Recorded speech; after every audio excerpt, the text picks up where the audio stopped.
Welcome back to the channel. In today's video, I'm going to talk to you guys about how to recover your Instagram account without your email or the phone number or password or Facebook or anything like that. So this is basically how to recover your Instagram account the only way possible, really, without any information that you or any account access. So like the email, phone, password, like I mentioned.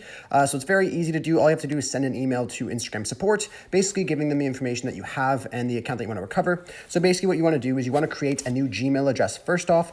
Or any email address really have to be Gmail. I just personally use Gmail, but you just want to create a brand new email address, whether it's Outlook, Gmail, doesn't matter. And then what you want to do from there is you want to go create a new email. So you just go to compose, create new email, and then you want to type it to support@instagram.com.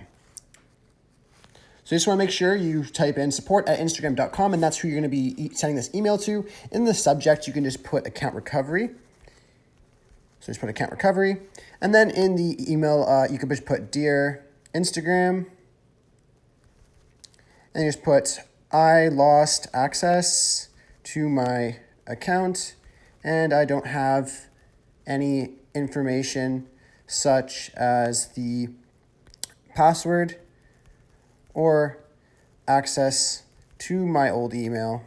So this is basically if you lost your email or it's locked or anything like that and you cannot recover your password.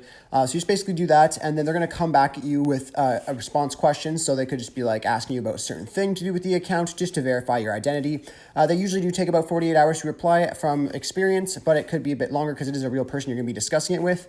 Once you're done doing this, you just want to send it off. What I would do as well in this, as well, just put your email or your username at least of the account. And the old email address and any information that you do have. So if you have like the login email, the phone number associated with the account, you want to put that in here too so Instagram knows what account you're talking about. Once you have all that information in here, all you gotta do is send it off and then just wait the 48 hours. I really hope I was able to help you guys out. If this video was helpful to you, just be sure to leave a like on it and subscribe for more. Thanks for watching.